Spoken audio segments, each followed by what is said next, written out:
Good evening, ladies and gentlemen, and welcome to race number 5 of the Dynasty Stock Car Racing League Chase Playoffs. My name is William Tiller, and tonight I am joined by my main man, my co-host of the evening, and the man behind the decks, Carlos Acosta. And here tonight we take on the great state of Texas. And now that the point standings are even more tighter heading into this race, and with Barrett Paul-Hemus back into the mix in that 79 machine, it's really anybody's championship head into the last race of the season. But here tonight, Carlos, the job has to get done, and somebody can really stick their nose out for that championship run. With Tom Ogle's win last week, he is only 6 points away from Barrett Paul-Hemus at the top of that table. What are you looking forward to the most here tonight at Texas?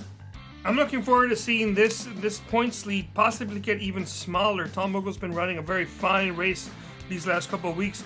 And Paul-Hemus, well, he's the points leader right now, but we don't know if that's still going to be the case after Texas here tonight. Texas is a very difficult track now per se than compared to what it used to be.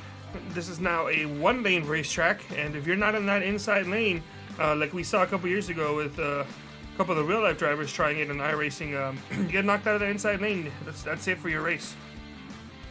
Yeah, it was a very impressive win from Tom Ogle last week. He won that race by about 8 seconds. Definitely the strongest car out on the racetrack. But here tonight has some more cars he's going to have to compete with as we're joining qualifying live and in progress right now. Taking a look at DJ Weeks and that number 97. He's going to go ahead and pull up there. Sam Brochu's on the top of the table right now with a 29.7 here from Texas. Barrett Paul-Hemus is right there in second, and DJ Weeks, that's probably why he pulled up with that third place run right now. So we get just about 2 more minutes to go in qualifying. We'll see who can get that top qualifying spot here tonight. Now, Carlos, you said this is a one-lane racetrack. We're going to see a lot of inside track racing. Do you feel like there's going to be any 3-wide racing or any more of I'd say a frantic pace, knowing that this is the second to last race of the season? I don't think we're going to specifically be getting multiple instances of 3-wide racing, or at least like serious attempts. We're mostly going to be getting either on initial restarts or possibly during green-white, what's it called? Green-white checkered. No, not green-white checkered. I kept on trying not to say that. Green flag pit stops. That's what I was trying to say. That's when we could possibly see 3-wide racing. Other than that, I don't expect it to be a norm in tonight's race. Yeah, as we're still taking a look at qualifying here, a few more drivers still out on the track, including last week's winner, Tom Ogle, there in that 83 machine. Now we see Hyatt up there in the second spot, inside the top 3. That would probably be his best qualifying run all season long for Hyatt there in the second spot. Right now, we're just waiting on a few more drivers to end off their qualifying runs, but it looks like Josh Robinson in that 30 has quite the run going on right now. See if what he can do. He runs a 29.7. See where that puts him right now. He's at the very end of this pack. But no, that puts him at the top with a 29.6 there, Carlos. What a run out of Josh Robinson in that 30. Right here at the 11th hour with about 10 seconds to go in qualifying before it ends. And this is a two-lap qualifying. So when time's up, time is up. This is not like open qualifying.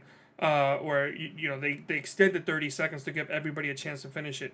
So now that that's over, we have a brand new pole sitter. That's Josh Robinson, and taking a look at this. This is going to be his second pole of the season. So congratulations to him. Yeah, our first double pole winner of the season there, Carlos. We had quite the streak going on. No, sorry. I must have worded it wrong. It's saying he got the pole. I didn't mean to, no, because we already had DJ Weeks, Tom Ogle, and Ming Hong with multiple poles this season.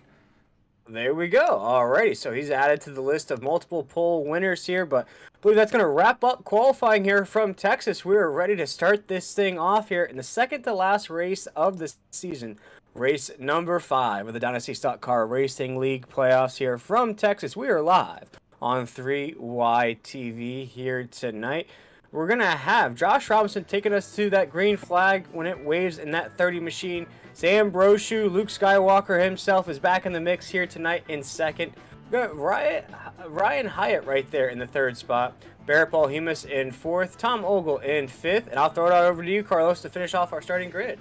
Yeah, DJ Weeks in 6th, Jake Bustos in 7th, Zach Roethlisberger qualified in 8th, David Westergreen in 9th, and Johnny Eckert in 10th place. A very rare second to last qualifying position for Johnny Eckert.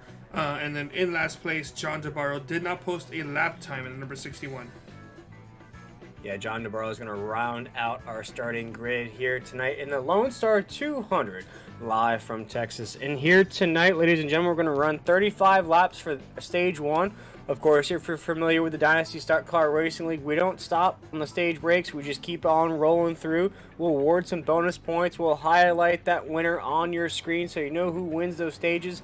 But we won't stop here. We'll keep riding through to stage number 2 to lap 70. That's a total of 45 laps in between stages. Then we'll roll it on out to lap 134. That's 64 lap shootout there to the end, Carlos. We're also going to run with 3 sets of tires in the garage, 1 set on these machines to start out here tonight. 75% fuel tanks and no fast repairs, Carlos. So my question to you here before the drop of the green flag, what do you think is going to be the biggest strategy here tonight? Do you think it's going to be tires or fuel? I think it's going to be not really any of those two. I think it's going to be entering and exiting pit road. I feel like this race has a good chance of going green pretty much the whole way. Not saying it will, but I have a feeling we're going to have some sort of green flag pit stops, and that's where somebody's race is going to be made or lost. Yeah, during those green flag pit stops that you spoke about to start off this broadcast here tonight, we'll see which drivers want to kind of gap that perfectly, see which drivers head down early, see which drivers head down later on these runs. But the pace lights are off of the pace car here. We're going to start off our second to last race of the season. This is the Championship Eve race here in the Dynasty Stock Car Racing League. Josh Robinson in that 30 will take us to that starting line with Sam Brochu to his outside. Barrett Bohemus right there as well. And here we go, ladies and gentlemen. The green flag is in the air. Barney is waving it for the first time here tonight. And we are on and racing once again as Josh Robinson is going to spin his tires on the start with a big run from Sam Brochu on the outside. He's going to take us down to corner number 1. No problem for Sam Brochu and the 79 as they clear the number 30 of Josh Robinson into turns 1 and through. Their pole sitter has already dropped 2 spots in the beginning of the corner. Not quite sure just what happened to him, but that outside line got a good run, and already 1-2 for these drivers that you've so lovingly called Luke and Darth. Yeah, this is Luke Skywalker and Darth Vader here back in the mix. Of course, both drivers weren't in the mix last.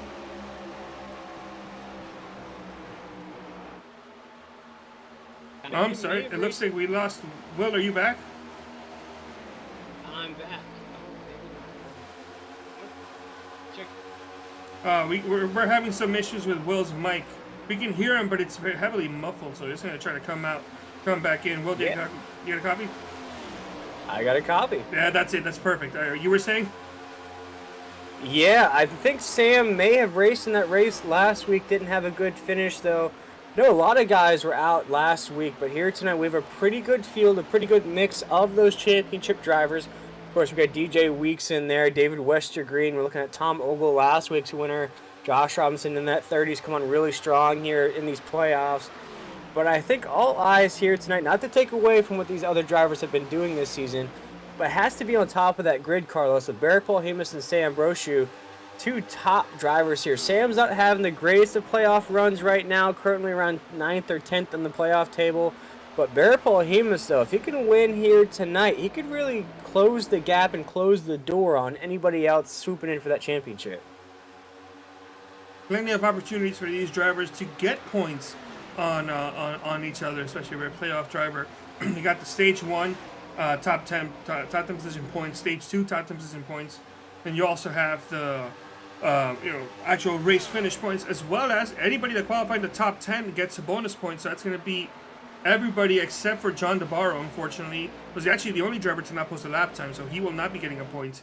So everybody already started off with 1 point, which kind of means it's really kind of pointless for these guys. It's not, well, not really pointless. It's not really going to help them in any way. So aside from that, you got a clean race bonus. That's a single point if you finish this race without a single incident point. So should be pretty doable. This race, big wide open track, fast track. You can make a mistake, maybe hit the wall once or twice, but you should relatively be okay. Probably would likely avoid having an X here tonight.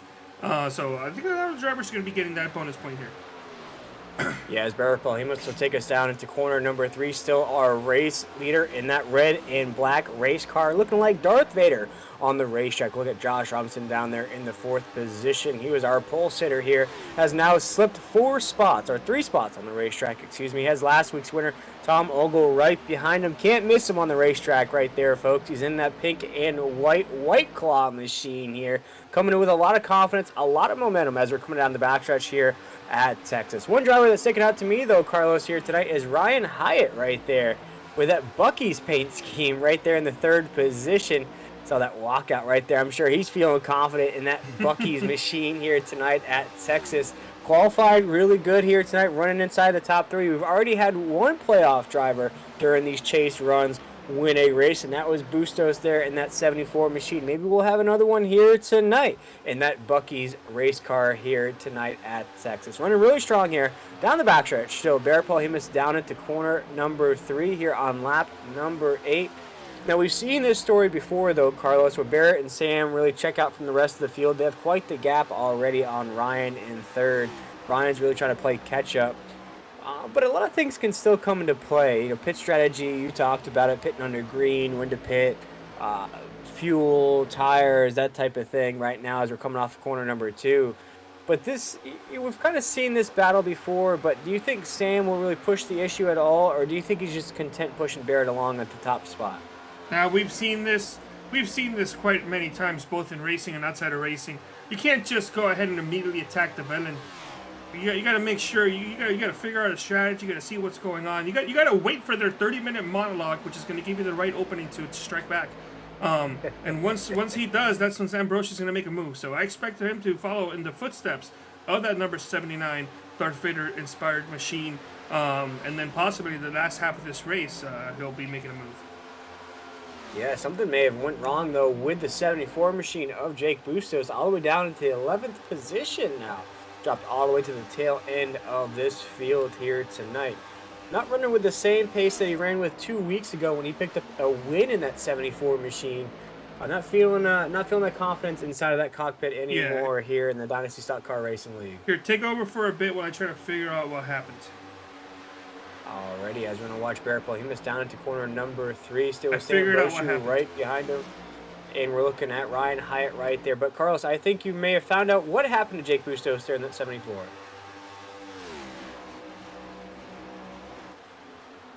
Something must have happened, maybe in real life, that kind of preventing him from, like, having to move out the way, or preventing him from racing and causing him to either move out the way. Because it doesn't look like something is wrong with the car physically. It just kind of looked like there's some sort of distraction, or possibly an in real life parts failure, or an in real life distraction of some kind.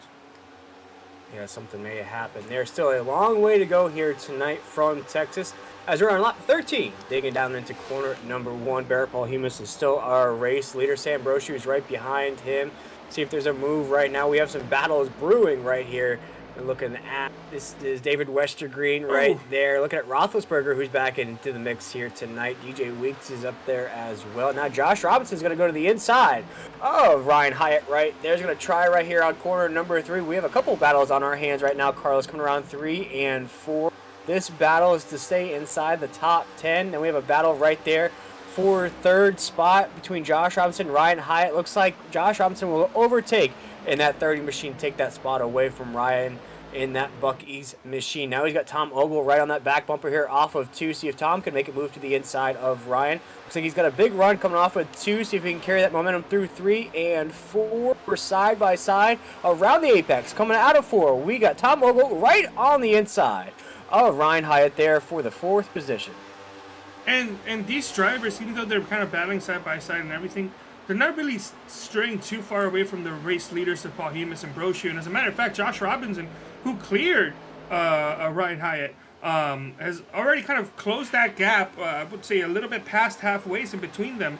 And he's got that slipstream of these top 2 drivers, which is kind of telling me that maybe Palheimus and Brochu possibly aren't giving it, the full beans right now. you know, they don't have to. They're the race leaders, and so Tambrosio's catching up very quickly. We saw him immediately lose the lead before he even got to turns 1 and 2. So he never led a lap. It's possible that because of that, he's just been saving tires this whole time, and now he's kind of using them 16 laps into this run. We're almost halfway through stage 1. It looks like it's going to be a pretty clean race, so I would definitely put my money down that this stage is going to go by caution free. And remember, there will not be a caution to end the stage, so they're going to continue going. So I have a feeling Robinson's maybe catching in and trying to catch up on that gap here, get to the front 2, and then possibly get to the lead before the end of stage 1. Yeah, ladies and gentlemen, we're coming off of corner number 2 right now. If you look at the top of your screen at those lap times, Josh Robinson has consecutively ran faster laps than our leaders. And here he goes to the inside of Sam Brochu down into corner number 3. He's going to try to use the side draft to get around Luke Skywalker here on the apex of 3 and 4. See if he can carry this momentum out of 4. Sam Brochu taps the outside wall there coming out of the corner. Doesn't kill the momentum at all. We're still side by side down into corner number 1. This is a battle for second. Although Josh Robinson has an inside track there on the inside lane, he's now catching that draft coming off of Barrett Paul-Hemus. We're still side by side down the backstretch for second. And it doesn't look like they're even losing time to Paul-Hemus at all. I know Paul-Hemus is the first, you know, the race leader, doesn't have the help of the draft, as finally Brochu has to relinquish that position on the outside. You just can't fight that long, but he's actually getting a little bit of a crossover, diving to the inside in turns 1 and 2. I didn't think the car had enough momentum to do it, but he sure did. Got that short run speed there, cutting through the inside, getting just enough of what he needed. Got side by side, but unfortunately, by the exit of the corner, it just wasn't enough for that 23 Spider machine. No, right now Josh Robinson has overtaken for that second spot. But with that battle here coming off of 4 to this line here on lap 20, it has not opened the door for Barrett Paul-Hemus to check out just a little bit more. Because with that, he had nobody on his back bumper, nobody reeling him in. It enabled him to get out in that clean air and just check out. Now Josh Robinson has some work to do. He has his eyes set on Barrett Paul-Hemus there at the top of the grid as we dig down to corner number 3, but he has to watch out for Sam Brochu and Tom Ogle now on his back bumper. A little bit of a mirror driving, if you will, out of Josh Robinson there in that 30. With less than 10 laps to go here, no, we're looking at around 14 laps to go here in stage number 1. So a long way to go here in this stage.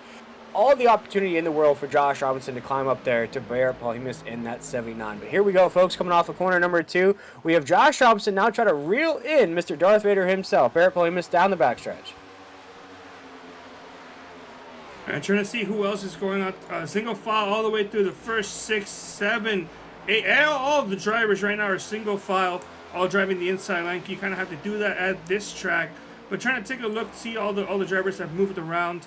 Barrett Paul-Hemus, your race leader, plus 3 spots. Gained a lot of it in the initial start of the race. Josh Robinson went all the way down to 4th, and it kind of seemed like something was up. Like maybe he just wasn't fully there. But looking at him running second now and chasing out the leader, it's possible that he was just saving his stuff to get to the end of the stage. Another person that dropped down a position is Sam Brochu, who got the race lead for a hot minute and then relinquished it to Paul-Hemus shortly thereafter. So now he's drawn a spot into 3rd. Taking a look at Tom Ogle and Zach Roethlisberger up 1 and 3 spots respectively. Ryan Hyatt, who we were talking earlier, this is kind of the opposite of what we saw Robinson do. You know, he was gaining spots, moving up, drove all the way up to 3rd place, and it seemed like he had what it took to chase down the top 2 drivers. But that Buc-ee's machine has just been dropping spots left and right, and is currently finding himself in 6th. And I do have to ask you a question, because it seems like you're more familiar about this than I am. But what is Buc-ee's? I mean, I've heard of it. I've seen the logo. Is it a restaurant, or is it like a Chuck E. Cheese type thing? Well, I've actually never been. Maybe if I take the trip to Texas here at this track, I'll be able to check out one. But what it is, it's the world's largest gas station. So it has everything you can think of: fresh barbecue, from snacks to drinks to apparel. I mean, it's kind of hard to explain. All I've watched is YouTube videos, Facebook short videos, Instagram short videos of what it actually is. But it looks like a place that you walk in and it's like a Walmart / gas station at the same time. So it's like what the Japanese convenience stores are like. Yes, but probably like 100 times bigger. Okay, yeah, I would imagine so. That'd be pretty cool. That'd be interesting to check out because I'm familiar with the name and the logo. Like, I'm familiar, just never been to one.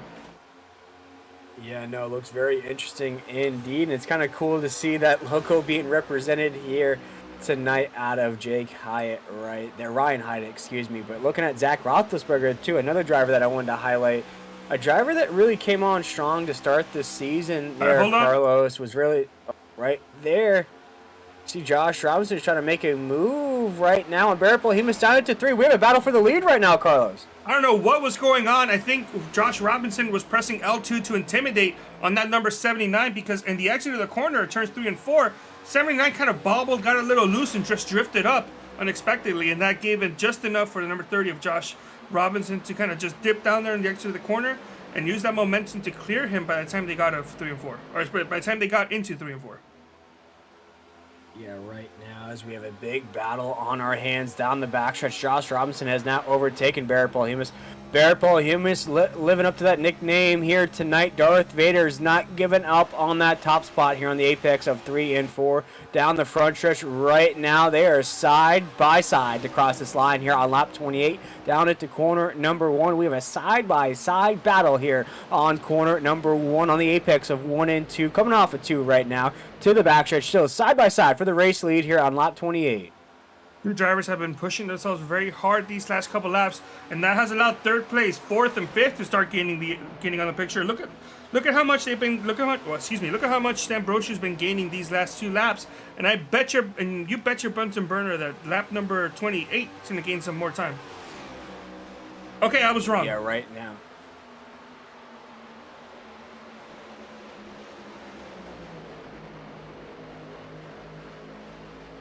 I was wrong. Oh man, you shouldn't have bet your Bunsen burners on that one, guys. Right now we're back single file here on the corners of 3 and 4. Single file for the lead. Sam Brochu's trying to stick his nose to the inside of the 30 of Josh Robinson as we come off of the corner. Ooh, man, we have some touching going on right there between Sam Brochu and Josh Robinson. In that 30, they touch again here on the entry of corner number 1. Man, they were racing hard here on lap 30 here on the apex of 1 and 2. Now, heading down the backstretch right now, we have a side-by-side battle for second place right now as Barrett Polhemus cleared the 30 of Josh Robinson, but it looks like that simmered down just a little bit. But here comes Roethlisberger, Zach Roethlisberger. That's the man we haven't seen for a while, and that number 93 machine's now inside the top 5, overtaking Tom Ogle for that 4th spot. Yeah, that was interesting to see the number 23 of Sam Brochu getting the momentum and getting to the inside, making contact with the 30. They didn't go through as the 30 gets loose on the exit of the corner. He's going to lose that spot and maybe a second one. No, it's just going to lose that one spot. I'm curious, what is on the hood of that 23 machine? It looks like a dog, but it looks like a dog that knows how to party. Oh, I'm sorry. Oh, rest in peace. I couldn't quite see what the name was. So I'm sorry, rest in peace, puppy. You were a good one.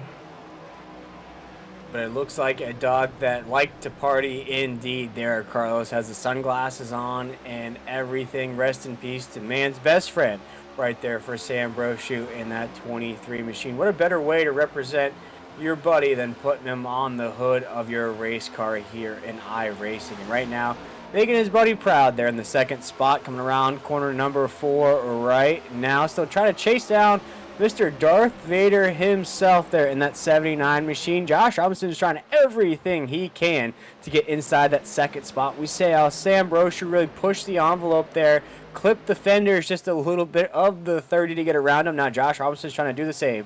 Here coming off of corner number 2. We're side by side now. Josh Robinson, and it looks like he has Zach Roethlisberger on his outside here on the apex of 3 and 4. They're very close. They're almost touching here on the exit of 4, but Zach Roethlisberger is going to clear just a little bit here across the line of the 30 as we dig down into corner number 1. Now this is a battle for a podium right now as Zach Roethlisberger is going to clear him. They're on the apex of 1 and 2. You're going to say a couple laps ago we had 2 drivers, I believe in 2 separate different laps, have gone around or went off track. So that would be Ryan Hyatt and David Westergreen. David Westergreen is currently running last.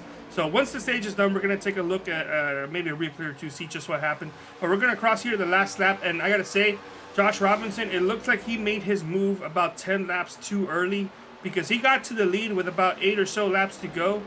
But unfortunately now at this point, he's out of gas, the tires have been worn out, and everything that he used is gone. So now he's going to try to finish out the stage with as many points as he can, and then possibly go down pit road as soon as he can, as soon as that window opens up. But Barrett Paul Hemus led very early on, is going to hold on and finish stage number 1 in the race lead. Going to get those 10 bonus points and another stage win to his name. Yeah, he's going to cruise down to corner number 1. Again, folks, we don't pause here at the end of stages, so we're just going to keep rocking and rolling for the next 45 laps until stage 2 on lap 70. But for Barrett Paul Hemus, every stage win number 7. point can. Stage win number 7 for Barrett in that 79 machine. So really making his case to be the champion here in the Dynasty Stock Car Racing League. As we come off the corner number 4 here, we're going to make it lap 37 across this line here right now. The 79 machine of Barrett Paul Hemus probably wasn't the strongest car during the regular season. That was Nick Indelicato with 6 wins. But once these playoff races started and we reset everything, Barrett's really put his foot down, really made himself known in that 79 machines, earned that nickname of Darth Vader the way that he's been able to close out these races. But let's take a look here at this 3-wide TV replay. See what happened to David Westergreen in that 22, Carlos. Yeah, this was on lap number 32. On the exit of the corner, he just gave a little too much throttle, and the car just got just loose enough where he got to the infield section, the infield grass. And that just kept his car, for some reason, it just didn't have the grip to get it back onto the actual racing surface. Had to ride it all the way through. So thankfully for him, no actual speeding penalties, because he didn't go down pit road at any point. But he's going to need a caution if he wants to get a chance in this racing. Let's see if we can find the Ryan Hyatt incident where he went off track for about a minute and a half. Oh, nearly similar incident. Although he was able to kind of get it back in spot. Well, never mind. Nearly identical incidents, but I think the 75 of Ryan Hyatt fared just a little bit better. Although last lap, David Westergreen did go down pit road. He is back out on track, so I'm not sure if this is an unprompted pit stop, but a pit stop nonetheless, so that's the first one that's been cast for this race on lap number 36. Lap 36 was our first pit stop of the night here in the Dynasty Stock Car Racing League. Lone Star 200 here live on 3Y TV. This is chase race number 5, the second to last race of the season here in the Dynasty Stock Car Racing League, and right now is being dominated by Darth Vader himself. That's Barrett Paul Hemus, and that 79 coming around 3 and 4 right now as our race leader. But here comes a guy though, Carlos, and Zach Roethlisberger, who started off the season very, very strong, in my opinion. Had some really good finishes, really good runs. But somewhere in about the middle of the season, just, I don't want to say lost confidence, but just sort of lost his way there in that machine. Missed out on the playoffs here by just a few points. Now coming into the second to last race of the season, is really trying to finish the season strong here in that number 93. And he's doing that right now. 41 laps into this race. Stage 1 is done. Paul Hemus won that one. Stage 2 goes down all the way till the end of lap number 70. So we have about 29 laps remaining here in this stage. And that's plenty of time for the drivers to either make a mistake, or drivers who have saved their stuff to get to the front, and drivers who have not saved their stuff to drop to the back, like we've already been seeing happen multiple times this race. Yeah, we're going to wait to see when the first domino will fall for those green flag pit stops here, see which leader heads down first, and then we'll start to see in a session of drivers head down before that first driver goes down pit road. See if we have a little bit of a follow the leader circumstance here, or if these drivers have their own particular pit strategies here at Texas. But right now we are single file for the second place position right now, third place position, as Zach Roethlisberger has worked his way up inside the top 3, as it looks like Josh Robinson is trying to fight with Sam Brochu to get back inside the top 3, as Josh Robinson is going to go to the outside of Sam Brochu here on 3 and 4, and Sam closes the door big time, and they make contact on the exit of 4. Man, this is some crazy racing out of these two here tonight, Carlos. I believe it's not the first time I've seen a block thrown. I saw a couple laps ago with the same group of drivers going down into turns 3 and 4. Thankfully, nothing bad happened, and exiting the corner, the number 30 just gave it a little, excuse me, not the 30, the 23 gave it a little too much beans. Exiting the corner, was able to save it. I thought that they would have made contact initially, but they kept it very close, but they kept it nice and clean. And now Josh Robinson is off single file by himself in third. Sam Brochu dropped a spot to fourth, and Tom Ogle currently riding it out in fifth place. Yeah, Tom Ogle right there in the mix once again. He won last week's race by implying a strategy that worked out perfectly. Won that race by 8 seconds at the end of that. Next closest driver was 16 seconds off the pace. Here tonight, I expect a little bit of a closer finish than that, even though Barrett Paul-Hemus right now has about a 2-second lead on Zach Roethlisberger there in that second spot. We have yet to see major pit stops here. Of course, we had a driver head down pit road around lap 36 or so there. Carlos, when do you see... Oh, here comes another driver down pit road. We're looking at Johnny Eckert is down pit road now in that number 90 machine. He's right there in the 10th spot. We'll see which other drivers start to fall here on lap 46. This will give us a good indication, Carlos, for the rest of this race of what our pit windows are like. What? All right, also, Zach Roethlisberger, Sam Brochu going down pit road right now. Green flag pit stops are beginning, and this is we got to keep an eye on who's going down, what time, and who made a mistake. Like, we just saw Johnny Eckert made a pretty big mistake. It looked to me initially like he actually did make it inside his stop, but then backed off, and he backed off so far back, I thought he just overshot his stall completely and moved on to the next one. And then he moved forward because he backed off too hard. So, strange stop for Johnny Eckert. As we also have Barrett Paul-Hemus, your race leader, going down pit road. Very early stop for some of these guys. We're not even in that 50 quite yet. I'm not seeing any mistakes from any other drivers, but you got to be careful when you go down pit road. And I'm just not sure what's going on with Johnny Eckert. This whole race so far, he's been in the last 3 spots of the running order. And even though there are only 11 drivers on track, it's just not Johnny Eckert like for him to be running this far back. No, Johnny Eckert here, I'd say the past couple of weeks hasn't really had the performances that he's used to having. It's definitely not the performances we're used to watching out of that number 90 machine.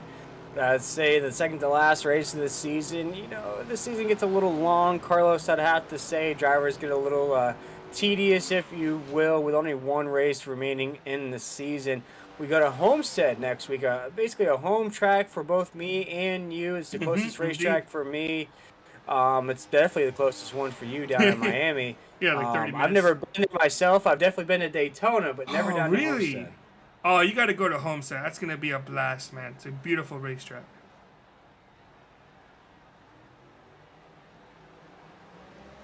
Yeah, it's definitely a shame that the season doesn't end there anymore, Carlos. I agree for sure. For some reason. Yeah, you want to finish it off at South Beach, finish the season, and then go out partying out in the sun. Sorry, in not the sun, in the beach. That's a great way to finish it off. That would definitely be a good way to cap off a long season for those NASCAR drivers. Or just maybe throw it to Las Vegas, somewhere where those drivers can have a little bit of fun. But Phoenix, Arizona, no offense to anybody that lives in Arizona, I don't know what there is fun to do in the desert out there. They don't have time zones. In Phoenix. That's true. As we're watching some dominoes start to fall here on lap 50, we've had some drivers head down pit road. You know, looking at, you know, DJ Weeks right there. Johnny Eckert headed down pit road. John DeBarro head down as well. Nobody yet out of this top leader pack right now. We're looking at drivers such as Barrett Paul-Hemus, Sam Brochu, David Westergreen's now back up in the mix. Josh Robinson in that 30, Tom Ogle, as well as Zach Roethlisberger. Nobody inside that top 6 or so has headed down pit road just yet. But look at the run, though, out of the 22 of David Westergreen. Where did he come from, Carlos? The 22? Oh, I see here. Yeah, well, he went down pit road the earliest out of everybody. He was the first driver that went down pit road. We mentioned it. He had an issue where he got off the corner on 3 and 4 and pretty much was on the grass that whole front stretch until the very end. A couple laps later, as I was showing the replay, he went down pit road, so he was the first driver to go down pit road. And of course, he's a full-time hero right now, passing all these cars left and right. But I guarantee you, in about 3 or 4 laps, that car is going to be dropping back faster than anything you've ever seen. Because the tires, they're old already. Some of these guys have like, he's got 12-lap older tires than the drivers around him. Yeah, right now, as David Westergreen, as you mentioned it, Carlos, he has some fresh tires. The rest of the drivers have old tires. He's definitely not going to be able to hold this pace for much longer, as now you're seeing him getting passed on the racetrack. This looks like Tom Ogle has gone around him for that 4th position there in that White Claw machine. Of course, last week's winner there is coming into this race. A lot of momentum, a lot of confidence in himself. Only, I'd say, single digits away from Barrett Polhemus when this race kicked off here tonight. The way that Barrett Polhemus is running in that 79, he's already won stage 1. We're looking at around 26 laps to go, 27 here to go in stage number 2. If he can keep this pace, he'd win back-to-back stages, keep racking up those stage wins there, Carlos. And then if he keeps that pace, I don't even think he has to win the race here tonight. It looks like he is going to be the odds-out favorite to win in that 79. But even picking up both stage wins going into that last race of the season, that's going to be quite the points lead he'll have. It would be indeed, and Homestead's a great momentum track. These drivers, especially the drivers that are currently running the top 10 in points, they're usually run well at momentum tracks like this, because that's usually how you gotta build up momentum. That's how you can get to finishing races very strongly, finishing in the top 10 in points. So it's gonna be a great race next week to finish off the season at Homestead, and then not only that, but next season, there's been a couple additions. I don't know, Will, if you've heard the news, but there's going to be 2 series next year. Oh, man, Carlos, I have not heard that. Why don't you break the news to the folks at home? Well, yeah, it was announced on Twitter, I believe, yesterday, that returning next year for the 2023 A season is, of course, the Next Gen Series, and the, excuse me, let me confirm what I'm saying before I actually go ahead and spout some nonsenses and lies. Where is my thingy? Social media, that's not it. Why don't you take over for a little bit while I figure this out? I figured it out. No. I was wrong. Next year we're not returning with the next gen cars. We're going to the B cars. It's going to be the Dynasty National Series Wednesday nights, and on Tuesday nights, it's going to be the Dynasty Truck Series with the beautiful C cars, the trucks. It's going to be a blast to see these guys race around on those. Yeah, very interesting indeed, Carlos. We're going to be switching to trucks next year here in this league. Very interested to see how that plays out. We've been seeing a lot of truck racing across a lot of different leagues here in iRacing. It seems like these next-gen cars aren't everybody's forte. The way the arrows play with the cars, the way you can't really race them the way you want to. What I've seen out of a lot of truck races that I've called there, Carlos, is you can really go up the bumper of another driver. You can sort of go side by side, not worry about the aero package pulling you like a tug of war there in the middle. You can really race it like a cup car. With these new next gens, it's very hard, I'd have to say. I haven't got a chance to drive one yet in iRacing, but what I've seen across the leagues that I've called, Carlos, is that these cars are very difficult to maintain. It's very light. It's almost like driving an IndyCar or F1 car. It's not it's not the same in any means, but once you get inside the aero package, it's like you're on ice, you're on skates, and it's very difficult to stay on the wheel, keep that car straight once you start to feel the different air. Yes, indeed. Well, we got 11 laps to go, 10 next time by, till the completion of stage 2, and it's this whole race has been coming up Polhemus the whole time. The only time he hasn't led was the initial start of the race in the first couple of laps. And since then, he's been dominating this whole race, kind of looking like as if Tom Ogle looked last week, where he essentially dominated that race. We all kind of knew he was going to win. We were just looking out to see if anybody would have made a mistake. Yeah, definitely, indeed. But I don't feel like Darth Vader there, a.k.a. Barrett Polhemus there at the top of the grid, will be making any mistakes here tonight. It's been running a very, very clean race. Sam Brochu's the closest driver there in second, but when we pan to Sam there in the second spot, you can't even see Barrett in the picture anymore. He is checked away from the rest of the field. But still, we have quite the battle, though, for a podium finish. There's Barrett right there heading down the backstretch, and you see Sam just now exiting 2. So that's how big of a gap we have now here on lap 62. Counting it down to about lap 70 will be the end of stage number 2 right now. But you see Josh Robinson right in the mix as well. Tom Ogle. This is for a top 3 finish here tonight, and you want to make sure you finish this season strong. It looks like we have our first driver out of the field here tonight, Carlos, and it looks like it's Hyatt in that 75. Excuse me, my mic was muted. Yeah, unfortunately, I'm not seeing if there's a specific reason why he left. If there was an incident that didn't bring out a caution or anything. It looks like maybe he pulled out to the side and took it down to the garage. Maybe some sort of mechanical issue. Maybe something going on in real life. But whatever the case is, Hyatt has taken his machine down to the garage.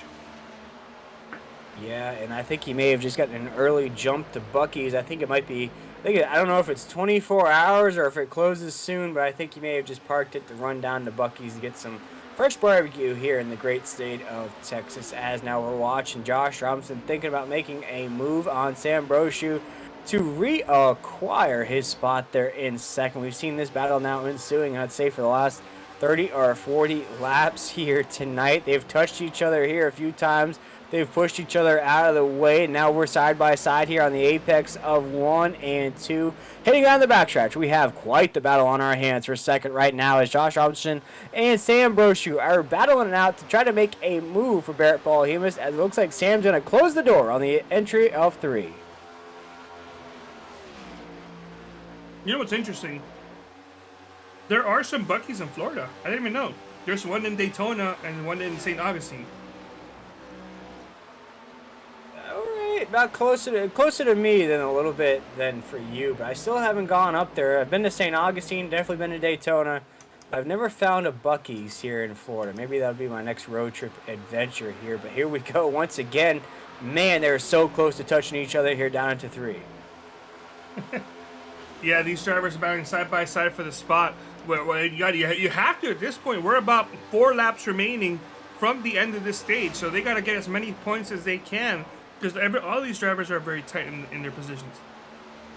Yeah, for Josh Robinson, though, what a run it has been here in these playoffs. If you think about it, Carlos, you go back to the regular season, a driver that was really just sort of putting along on the racetrack, for lack of a better term there. I think it really started to turn around when he was named the first alternate for our Dash for Cash race. Finished 5th in that race, was able to race amongst the likes of Nick and Delicato.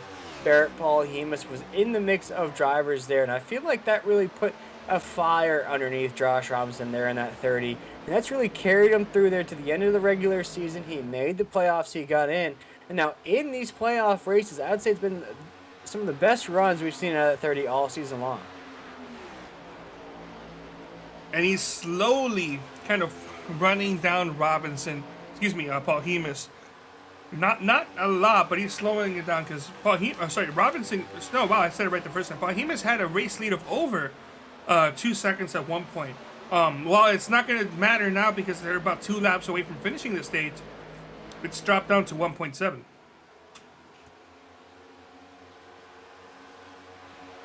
Yeah, and you see right now it is starting to eat up just a little bit, but here on lap 69, we'll see how long they can carry through here. We just got about 2 laps to go here in stage number 2 as Barrett Paul Humus is going to cross the line here down into corner number 1. This is the last lap here on stage number 2. Josh Robinson has cleared Sam Brochu for that second position, but it's not going to be enough to chase down Mr. Darth Vader himself as we're cruising down the backstretch here down into 3 as Barrett Paul Humus is our race leader. Down through 3 and 4 for the last time in stage 2. Remember, it will not be a stage caution at the end of this stage. We're going to continue running just like we did at the end of stage 1. No caution so far in this race. 70 laps completed. On to lap 71. Paul Humus has swept the first 2 stages, and that's going to give him a grand total of 6, 7, 8 stages this season. The next closest is Tom Ogle with 3. And well, you might as well put a knife through that stage of winner award standings because Paul Hemus has guaranteed himself to be the overall winner of that. Because we already have Johnny Eckert winning the fastest lap of the race award overall in the season with 5 of them. There's only 2 races, counting this one, remaining. And the next closest guy is John DeBarro with 2. So nobody's going to overtake Johnny Eckert. We also have Driver of the Race Award has been swept up, or has been locked up by Nick Delicado, who has 6 of them. There's only 2 races remaining, including this one. He's not in it. Bear Paul Hemus is the one closest to him, and he's got 3. Yeah, he's got 3 indeed. Looks like he's cruising his way to 4 if he can lock in the win here tonight in the Lone Star 200 here as we come around 1 and 2. Doesn't look like anybody's going to have anything for the 79 machine here as we head down the backstretch here. Yeah, and we're going to conclude stage number 2 there just a little while ago. We got 64 more laps to go here to the finish of the Lone Star 200 as Barrett Hemus is going to cross this line here on lap 74. Take us down to the corner number 1 as our race leader. Yeah, he does. And, well, now's the perfect time to talk about our race sponsors. They've been sponsoring us this whole season. And while I go ahead and update the telemetry just a little bit, Will, I believe you've got what it takes. Yes, sir, indeed. Of course, we want to thank all of our wonderful sponsors here in the Dynasty Stock Car Racing League for making all of this possible, making the racing possible, making the broadcast possible here on 3Y TV. Let's start off with Manny Rays. Manny Rays is a cemetery landscaping company. We want to thank them for all that they do here in this league, being a season-long sponsor here in the Dynasty Stock Car Racing League. We also would like to thank Pro Air. Pro Air is a sponsor that I always joke about here on the broadcast. We thought it was an AC company when we started off broadcasting here in the Dynasty Stock Car Racing League. It's actually a medical supply company. So we want to thank Pro Air for being a season-long sponsor here. And we want to thank them both for everything that they've done all season long here in this league. We hope to see them both here in season 2. We want to thank both those sponsors, Manny Rays and Pro Air. We also have a special sponsor, though, Carlos, of our Chase race, somebody that can maybe hook you up with some NASCAR tickets for next season. Yep, and that's going to be C. Warren at NASCAR.com. So, thank you for sponsoring the Dynasty Stock Car Racing Cup Series Chase. You need tickets to a real NASCAR race here at Richmond, as well as Darlington, Martinsville, or the all-new Chicago Street Circuit. I'm using the promo from last week. Excuse me, apologies. Then contact Davis, and the email is cwarren@nascar.com. He will hook you up with some good and affordable tickets for those races. Oh, man, I'm excited for the Chicago Street course. I was just about to say the same thing there, Carlos. We're thinking on the same wavelength. We sure are. But already under a second, Paul Hemus' lead has shrunk down to his Josh Robinson, which we already saw in the beginning of stage 1. In the middle of stage 1, all the way too close to the end of stage 2, where Robinson was really chasing down Paul Hemus, but then Robinson's tires got worn out too quickly and he started dropping to the back. But now it's time. It's cycled through a round, and with about 0.6 seconds to Paul Hemus, Robinson is nearly there. Yeah, right now Josh Robinson has Darth Vader in his sights here down into the corner. If he can start to pick up that draft just a little bit coming off that 79, it could really reel in the 30 just a little bit more. Here, heading down the backstretch, though. It's still the 79 of Barrett Hemus taking us down to 3 and 4, so as our race leader. Through the rest of the field, though, looking at Johnny Eckert there down in the 10th spot, about 22 seconds off the pace. David Westergreen, we talked about his early pit stop, is now down into 9th right there. DJ Weeks is down in the 6th position, or I'm sorry, the 8th position there, in the about 14 seconds off the pace. And we're looking at John DeBarro, 12 seconds off. Jake Bustos right there as well, about 9 seconds. Then we get a little bit closer there, Carlos, with Zach Roethlisberger in the 93, 4 seconds off. Tom Ogle, 2.5, 3 seconds. Sam Brochu, same right there with about 2.6 seconds off the pace. But it's really just here on the top of the grid. Josh Robinson and Barrett Balhemus are really the only cars that have a chance at this win here tonight here on lap 81, foregoing any cautions here on the racetrack. Yeah, of course, you know, a caution could change things up. It'll definitely bring all these drivers up close together. But Robinson, who is now starting to maybe show signs that his tires are starting to wear, has dropped a little bit this last lap, and possibly might do some more this time as well. Let's take a look. Or sorry, 2 laps ago he dropped a little bit, and this time he dropped a little bit more. It's not impossible. Robinson's pace is starting to slow down right now. Yeah, and that's going to bode good news for Barrett Balhemus there at the top of the grid. I'm sure he's getting this information fed into him there in the cockpit of the 79 that Josh Robinson, the only car that has any kind of pace behind him here on 3 and 4. Here on lap 82 is losing just a little bit of speed.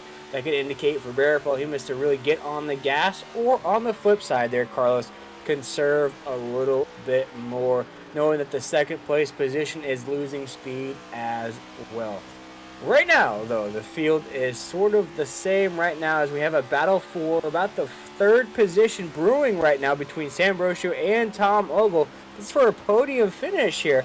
A lot's going to go into that final race of the season, and to snag a podium here tonight in Texas will be a big momentum swing heading into that last race of the season.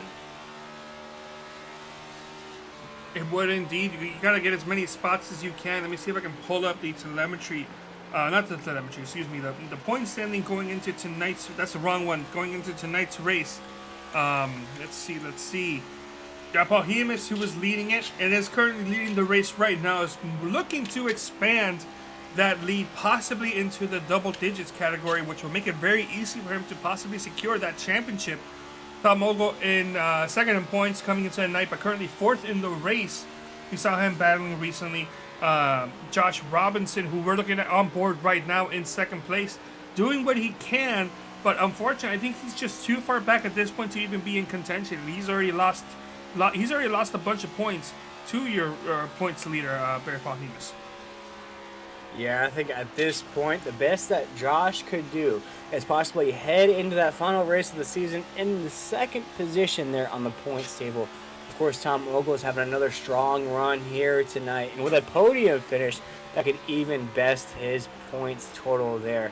Currently 2nd on that points table. But here on lap 86, it's still Josh Robinson trying to reel in Barrett Balhemus like one of those Marlins we have off the coast of Florida here, me and Carlos. But right now, Carlos, doesn't look like Josh is really making up too much ground on our leader. Looks like it's seeming to stay the same pace, still about 0.6 seconds off of our leader right there. So not an insurmountable lead, but still a lead that he needs to shrink down here quick, fast, and in a hurry. And we knew this was going to be happening soon. David Westergreen going down Pear Road. We saw he was the first driver to go down Pear Road about 12 or so laps before everybody else started doing it. So if you know the pattern's going to repeat itself, we can expect to see these guys in about 12 or so laps.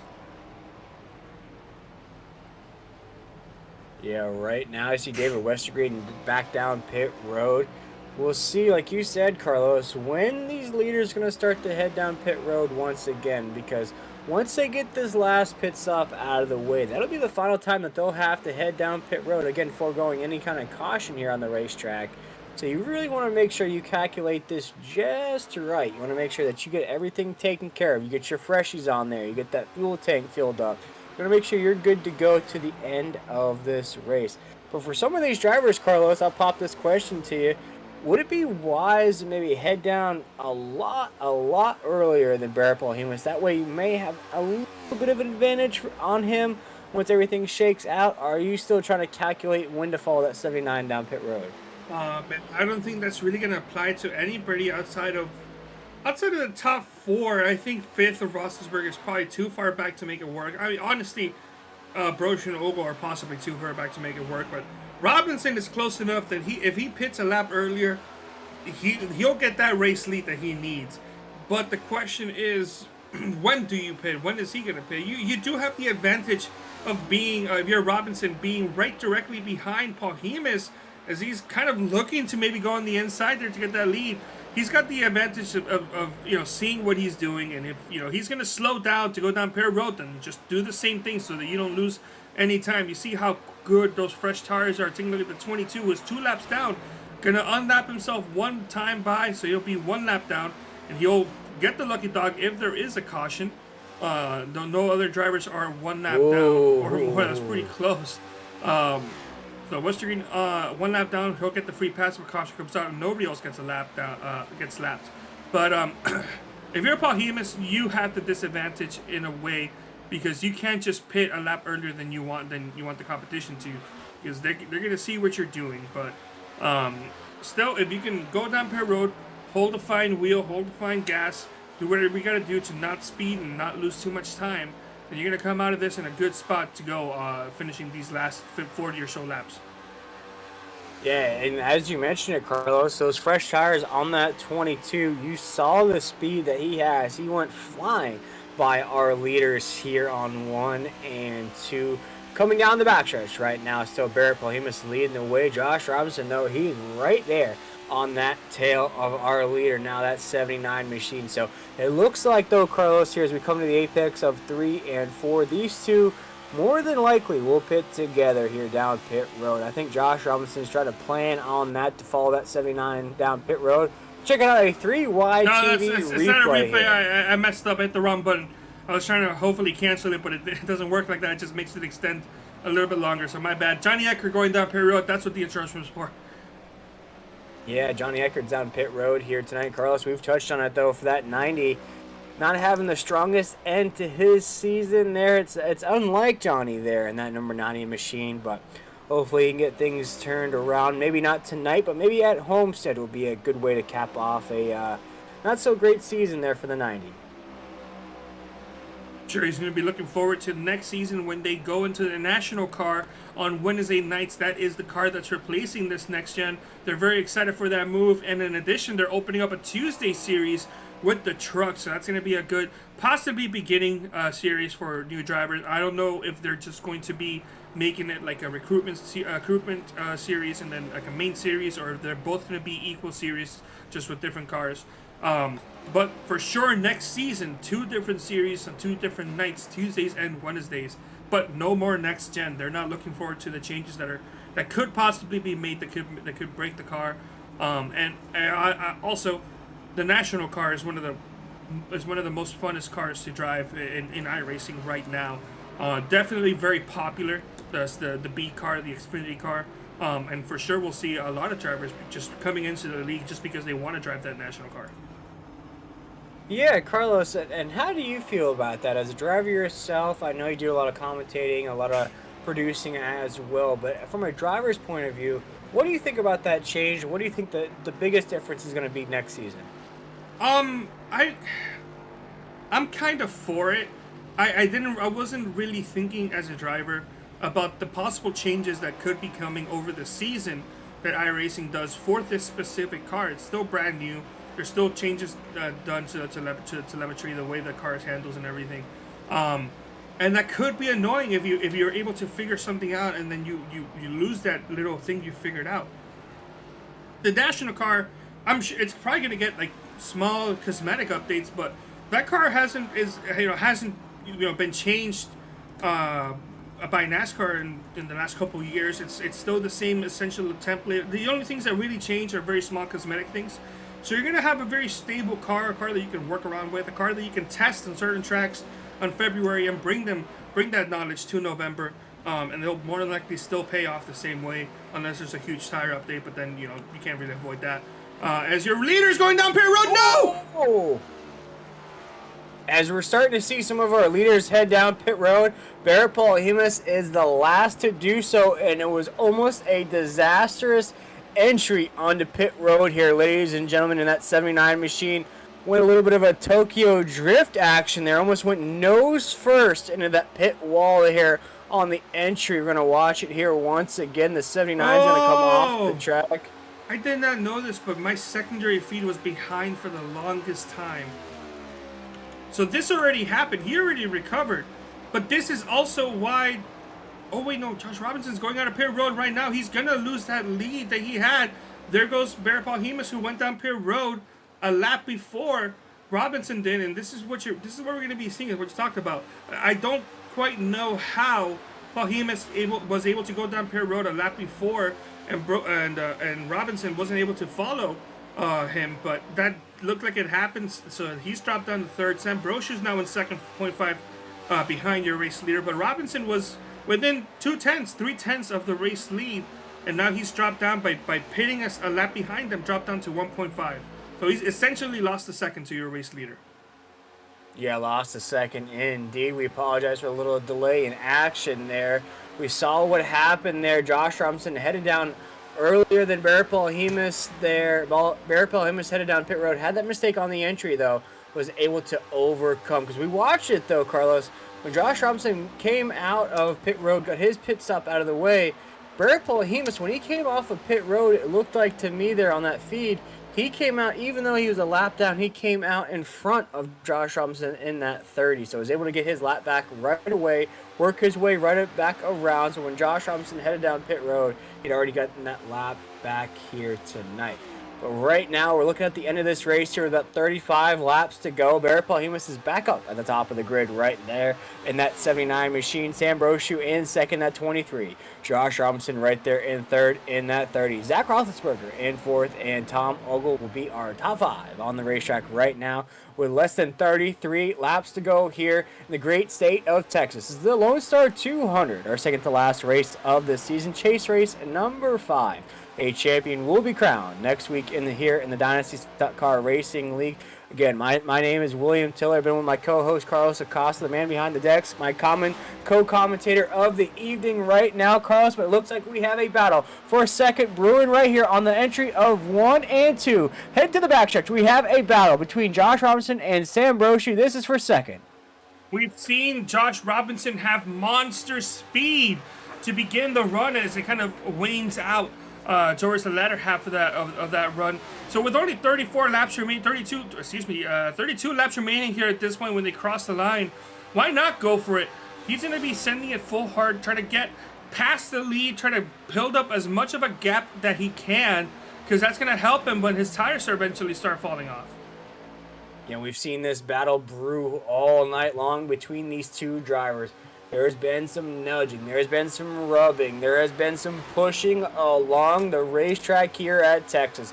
Just like everything is bigger here in the Lone Star State, so is the action between these two drivers. But Josh Robinson with a huge run coming off of 4, right on the back bumper of Darth Vader himself, Barrett Paul-Hemus. See if he can carry this momentum down at the corner number 1. See if he has this run on the apex of 1 and 2. Where is he finding this speed here tonight, Carlos? Coming off of 2, looks like he's going to beat Barrett Paul-Hemus down at the entry of 3, and he does so now as our race leader. Josh Robinson at 30 will take us around 3 and 4. What a fantastic drive on the outside that he did. I do gotta ask you, if he was a Star Wars character, what would the 30 be? Ooh, that is a good question indeed. So we're looking at, so we got Luke Skywalker, we got Darth Vader. Star Wars character for Josh Robinson. So we're talking about maybe an underdog, somebody that's come out of nowhere. I would say Han Solo. That's really built up momentum. I was gonna say Han Solo as well. Yeah, the driver of the Millennium Falcon is really, during the regular season where it wasn't really talked about too much, was really just kind of low key in it through there.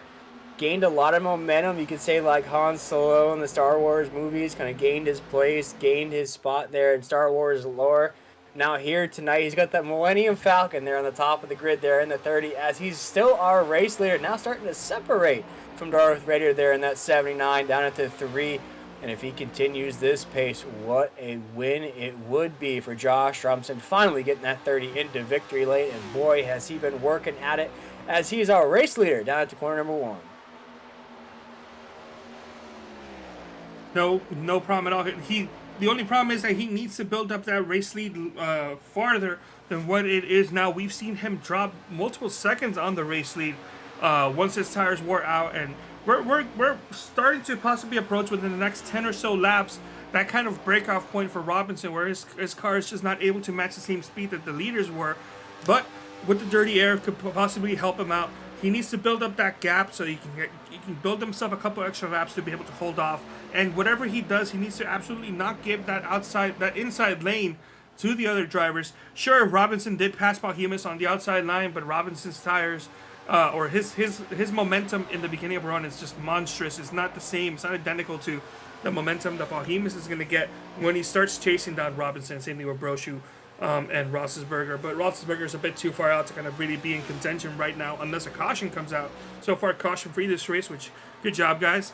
And Brochu in second, almost 2 seconds back, and he's losing some time. As a matter of fact, let's pull up that graphic, telemetry of the lap times that have been going on with the top three.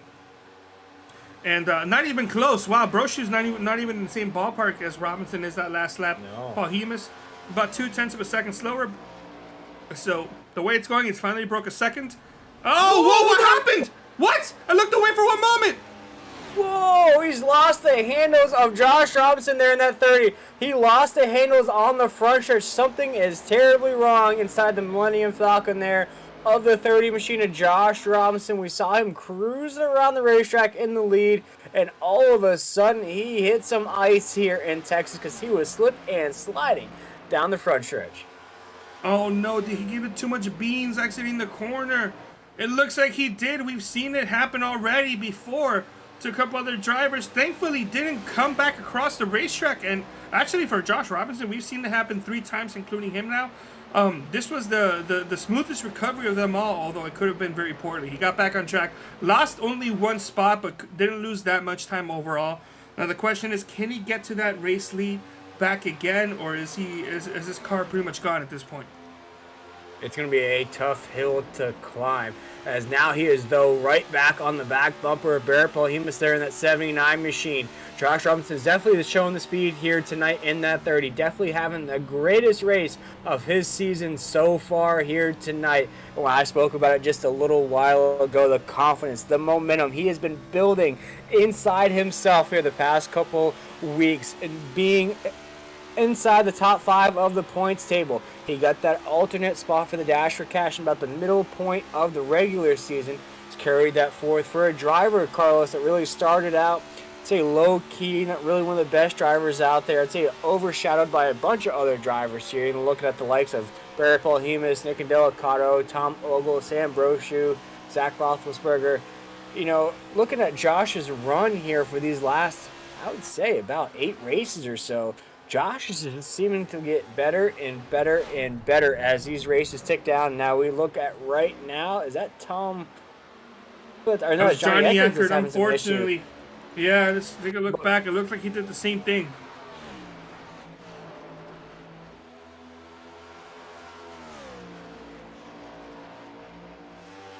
Oh man, the way I don't know if you got the same feeling I did. But the way that Johnny Eckert was driving, and I think I've said this before, possibly in the 2nd or 3rd race of the season, he's kind of driving that. He approached that corner all wrong. He approached that corner like as if he's not feeling it, like he's uncomfortable, like something's not right, like he's aware he's driving a car, but he's not making that mental connection that he needs to fully approach the corners at speed. And so he entered that corner all weird. Not on the inside. We're still behind here. Let's go back to live. So whatever's happening with Johnny Eckert, he is not connected to the sim right now. No, not. He's pulling off track right now. Yeah, Johnny Eckert is now going to park that machine down pit road. Another disappointing finish, though, for that number 90 machine. We'll see if he can rebound and finish strong in the last race of the season from Homestead. But right now, Josh Robinson's leading the way with 19 laps to go in that 30 machine, a.k.a. the Millennium Falcons, leading the way here tonight. Holding off Darth Vader himself in that 79, which you see right there, the gap now between Josh Robinson and Barrett Behemoth is almost a full second on the racetrack. If you look at those lap times on the top of your screen here live on 3 Wide TV, you see the lap times that he's running here tonight. He is a lot faster than the man who has led virtually the entire race, the 79 of Barrett Behemoth, now with 18 laps to go. Now, as Barrett Behemoth that has to do the fishing here in the Lone Star State to reel in the 30 of Josh Robinson, if he wants to get this win after putting in all that work here tonight, Carlos, to finish second would be a bit of a disappointment there for Darth Vader. Yeah, it would be indeed, but we saw Paul Hiemis do what he could. He's been there strong. He's been running up in the front pretty much this whole race. I think the only issue was he maybe wasn't aware as to what Robinson was doing. We could tell here that Robinson was getting monster runs in the initial start of the race that kind of followed with also monstrous, but certainly less compared to his initial start of the race, but disastrous second half of those stints. But he was able to make up a lot of time with that, and by the time we get to the end of the race here, caution free, that whole time, he was able to get to the back bumper of Paul Hiemis when pit stops began, and he only lost a little bit of time, but he gains so much time in the initial start of the run that by the time he starts losing speed, which could be now, he was able to really kind of negate a lot of the losses that he could have. Exactly, Carlos, as Josh Robinson's going to take us down to 3 and 4 right now. Still our race leader with 16 laps to go.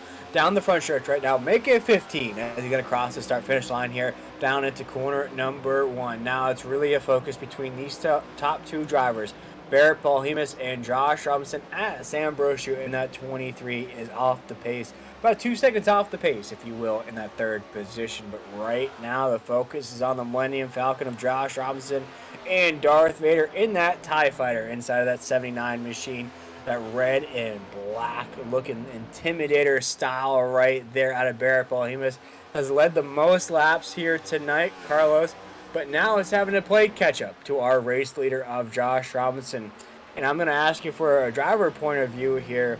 If you're going to finish second for Barrett Paul Hiemis, is this race a disappointment for you, or are you still happy with winning those stage wins? Yeah, you're going to be happy with winning the stage, but Paul Hiemis was dominating the first 2 stages and the majority of this last stage here to finish the race.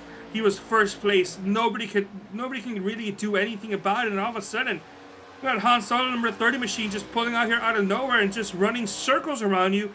He'll pass you on the outside, get to a 1.5 lead, then get lose a second, and then pass you again on the inside like as if it was nothing. So Paul Hiemis right here is trying to wondering what's going on. How did this go from I'm gonna win this race to I'm barely struggling to finish second? Yeah, he is definitely holding on to that second spot. I think he's pretty comfortable though in that second spot. As you see, Sam Brochu is still a full 2 seconds off the pace right there to catch up to the 79 machine of Barrett Paul Hiemis. And what that enables too, Carlos, is we come around 1 and 2 right now. With Sam Brochu so far off the pace in that 23, there's no draft being established there. Of course, Josh Robinson in the lead. Barrett Paul Hiemis trying to catch the draft off of the 30. But there's nobody behind you to push you along to try to reel in the 30. It really leaves Barrett Paul Hiemis on an island there to try to catch the 30. He really has to put in all the work himself. He doesn't have any help from anybody behind him. And with only 11 laps to go here as we dig down to corner number 1, it's really going to be tough here. You get a full second now between him and Josh Robinson, and with nobody behind you to use that extra push or push you along, it's kind of an insurmountable battle here digging down to corner number 3. But we saw what happened to Josh Robinson, though, on the exit of 4 not too long ago. Gave it a little bit too much beans, as you like to say. Got totally loose, went down in the infield grass, and that opened the door for Barrett Paul Hiemis to get that lead. But you saw how quick Han Solo was able to snatch that lead back from Darth Vader. Yes, indeed. And, we're seeing Paul Hiemis start to slowly gain these last 2 laps. There was a moment where he was gaining on Robinson quite a decent amount, but within 3 laps in a row, on lap 20 to all the way to 22, he wasn't able to quite match Robinson's speed. But now let's take a look and see what happens here with 10 to go, 9 at the line. Did he just smack the wall? Is he on the wall? I think he may have, Carlos, because we're losing even more pace here. I think he may have hit the wall there on the exit of 4. He might have to check it out here on 3 Wide TV. Maybe cue up that replay to see if he did make contact, because he is way off the pace now. Yeah, I'm going to try to figure out just what happened here. Something's going on with my secondary telemetry setup here. Oh, I think I know what's up. Okay. So keep on going. I'm going to try to figure out what happened. Yeah, Barrett Paul Hemus there in the second spot. It's now got to wiggle out of the tail of that race car there. Now that lead is up to a full 2 seconds here, ladies and gentlemen. It might be time to fire up that barbecue. Throw on some pork, throw on some burnt ends, throw on some ribs, throw on some chicken. Because it looks like Josh Robinson is going to get that cowboy hat on at the end of this race and has some good old Texas barbecue with 8 laps to go, as now his leads to almost a full 2.5 seconds here on the racetrack. And you see Barrett Paul Hemus did scrape the wall pretty hard there on the exit of 4. Yeah, it looks like he got loose exiting the corner, and unfortunately wasn't able. He just didn't have enough real estate to correct that vehicle, and just hit the wall with the rear end quarter panel, and then hit the wall with the front end, and it was just a whole mess. I'm surprised that car is even running. He hit that car like pretty hard, hit the wall pretty hard. I'm surprised, but at this point now he's just gonna try to finish second place and then just move on to Homestead. Yeah, that's all he can do here tonight, Carlos. It looks like this win is not going to happen for Darth Vader himself, which is a far stretch of what we saw here to start off this race. Sweeping both stages in this race, Carlos. Probably going to lead the most laps as well, but to finish second here, this is why we call the entire race, ladies and gentlemen. That's why we invite you to watch the entire race as well. Because for all intents and purposes, the 79 looked like the clear favorite to win, the odds-out favorite to win. But you see what those little tiny mistakes will do, and those little tiny pit strategies will do. And you see what is paying off for Josh Robinson in that 30, now cruising to about a 3-second lead on Barrett Paul Hemus in that 79, when he was the one having to play catch-up, battle Sam Brochu to even get a shot at Barrett Paul Hemus. Now this race is all but wrapped up with 5 laps to go.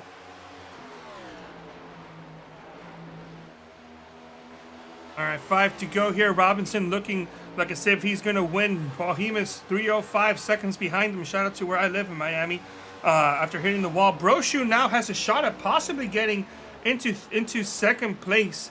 And technically, so does Roethlisberger.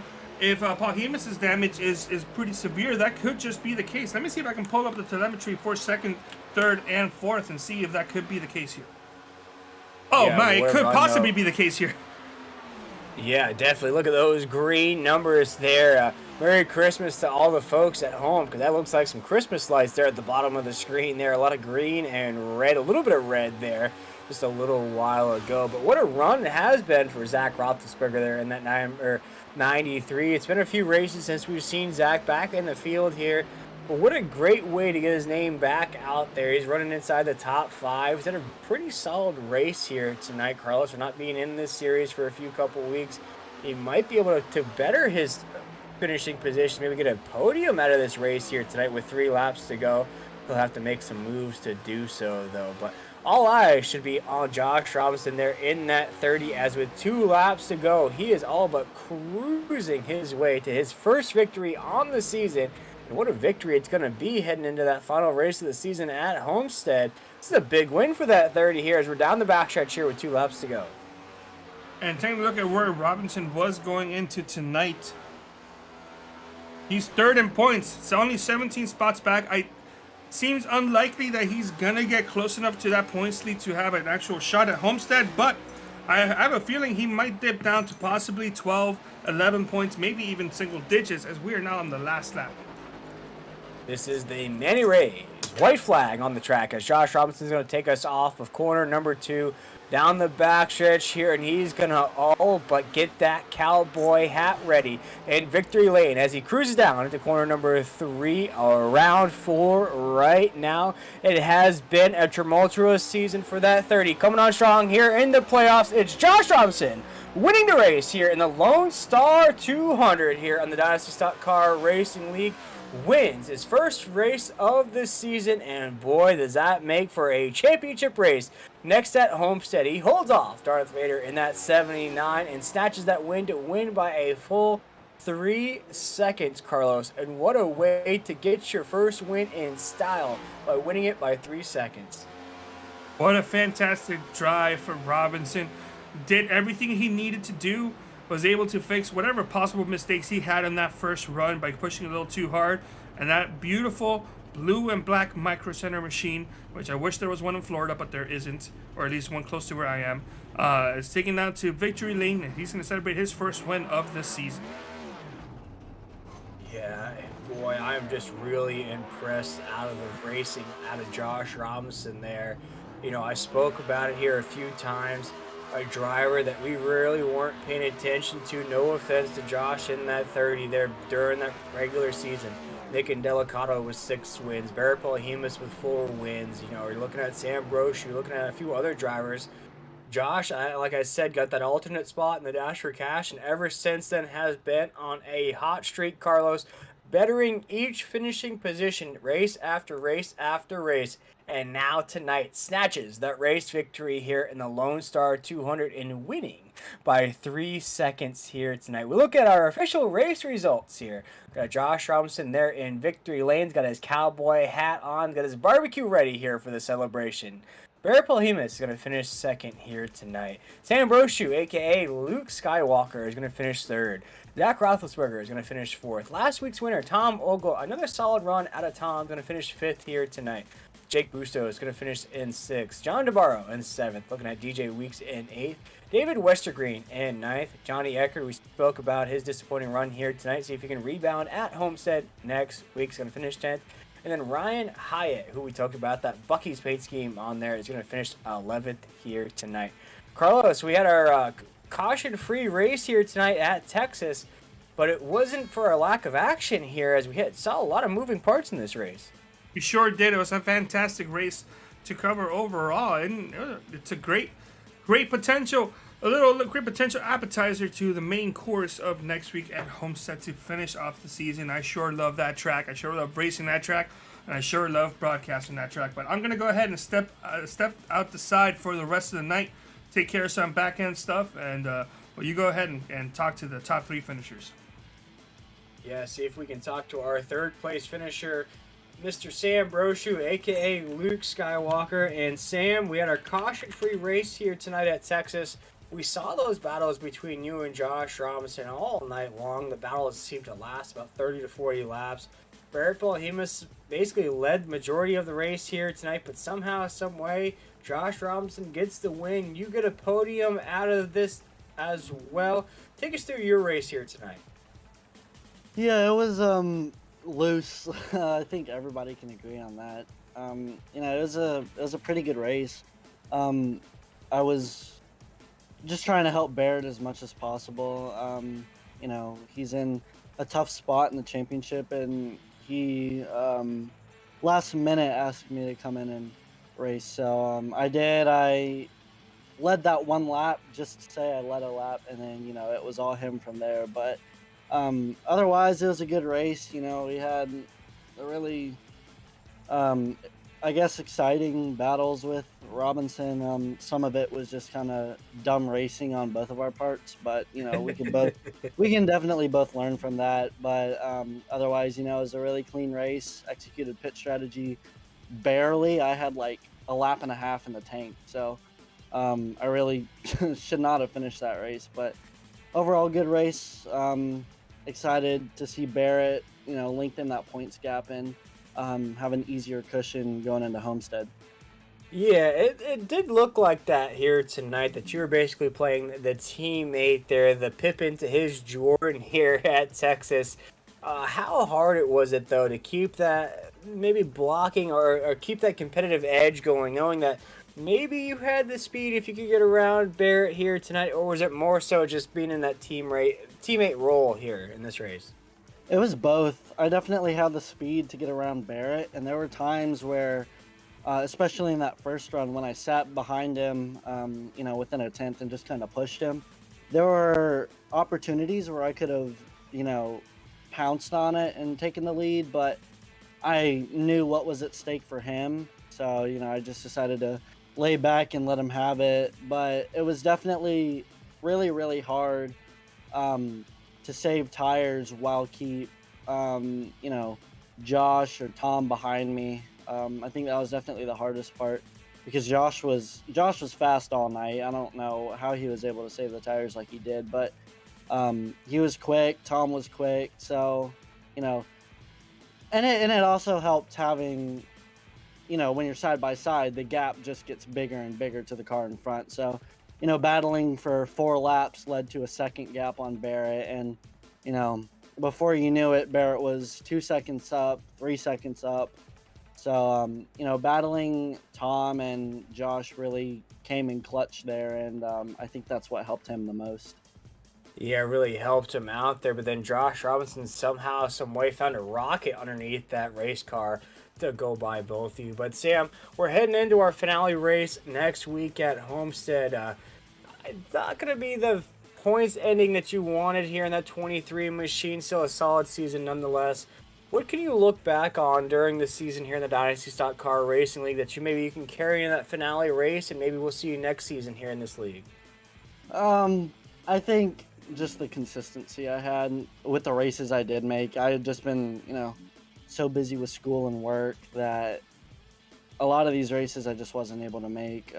But looking back on it, I think the consistency is what helped me most. Yeah, I had, the ups and downs, but being able to consistently run top 10 and, lead laps, whilst being able to battle, I think is something that'll really come in handy next week, because Homestead is such a tough track to master, and the way it changes from day to night. It's a bottom feeder in the day, and then everybody's ripping the top at night. So I think being able to also move with the track is something that I've done pretty well with this season, and can also carry over to Homestead to hopefully move me up just a couple places further in the finishing order.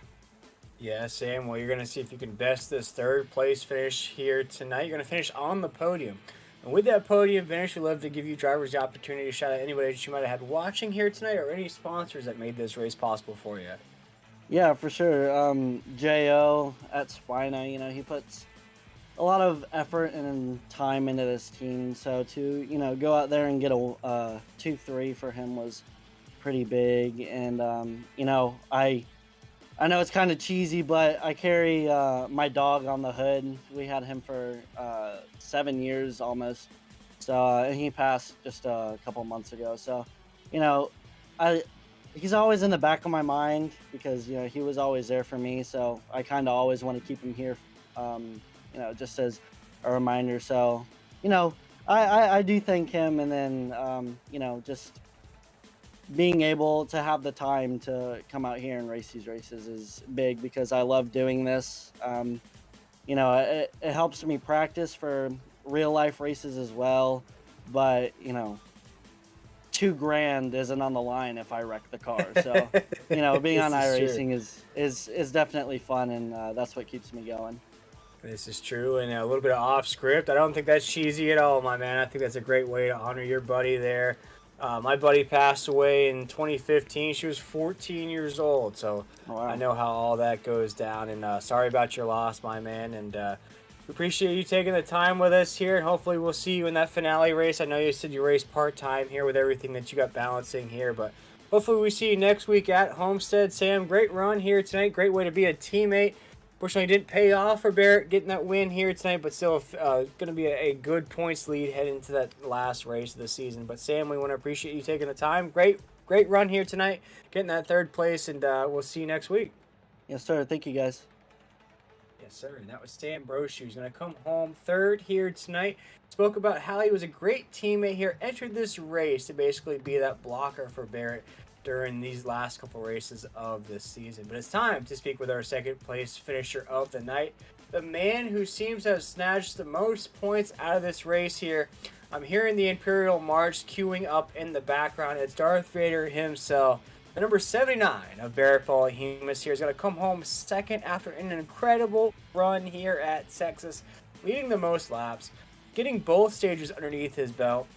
Barrett, you don't get the race victory here tonight. Me and Carlos were speaking about on the broadcast if this was going to be a disappointment or not winning the race here tonight. What's your opinion about this race? And is it a disappointment, or are you still okay with the second place finish? I'm never okay with second place, to be honest with you. I mean, I would be lying if I wasn't wrecked right now. You know, 99 laps in second place isn't easy to take. So, yeah, we definitely should have had the win there, I believe. But I mean, I feel like if I pushed my tires any harder than I was going to burn them off. But that's just a quality of racing at this rat trap of a racetrack that we, for some reason, go to. But I digress. Anyways, yeah, it was a good points day. Really good, dominating day, which was good. I had some help from my teammate Sam, which was it's always nice to have good friends and backup like that. So hopefully we still have the points lead going into Homestead, but I'm really wishing we could have another win in the win column right now. Yeah, we just spoke to Sam a little while ago, and he spoke about how he entered this race to essentially be a Pippin to your Jordan here at Texas Motor Speedway, and did everything he could. He was holding off Tom Ogle. He was holding off Josh Robinson there for the longest. But we saw big runs out of Zach Roethlisberger as well, trying to make his way up there. And Sam even spoke about how he might have had the speed and some points to get around you, but was more content with being your teammate. I know finishing second's not going to be the best way, but what do you think may have happened there at the end of that race that allowed Josh Robinson not only get by both of you, but really check out there at the end? Really pushed his tires and had the confidence to do so. I didn't have that. You know, I got have a really big moment off of turn 4 and knocked the toe out of the car. So that didn't help me at all. But I think it was over before that. I was catching him here and there, but it wasn't enough to be able to get there at the end. So the tires were really delicate. Like I said, it's just a product of this terrible track. But yeah, it sucks. But I mean, it's good points day in the end, good second place, and it was good racing for the most part, I feel like. So yeah, we move on to Homestead. Yeah, caution-free race, an exciting race nonetheless. You know, with only 10 or 11 drivers in here, I know a few drivers have lost interest as they're not in that points race. But as you said, looking forward to Homestead next week. You'll probably still have that points. Tom Ogle is pretty close. He's going to finish 5th here tonight. Josh Robinson's going to make up a lot of ground on you. It was only 17 points off the lead. You're going to get a lot of points for the win, but I think even with your stage victories and leading the most laps, you'll stack up some points here. But before we kick off that finale race at Homestead, what can you look back on during the regular season and these playoff races that you can kind of carry on to Homestead, and will we see you in Season 2 here in the Dynasty Stock Car Racing League? Well, looking back on the regular season is really just full of missed opportunities, I feel like. You know, we ran really, really well. Don't get me wrong, but I feel like we could have won more races than we have. And as far as the playoffs or chase, whatever you want to call it, goes, we started off really strong, and we've been running really strong throughout the whole thing. So just looking to keep that momentum up and not make mistakes in the Homestead when it really matters. So yeah, just learning from the mistakes that I've made will probably be the most crucial part. So yeah, just hoping to keep my nose clean, keep her on track, and run up front in Homestead.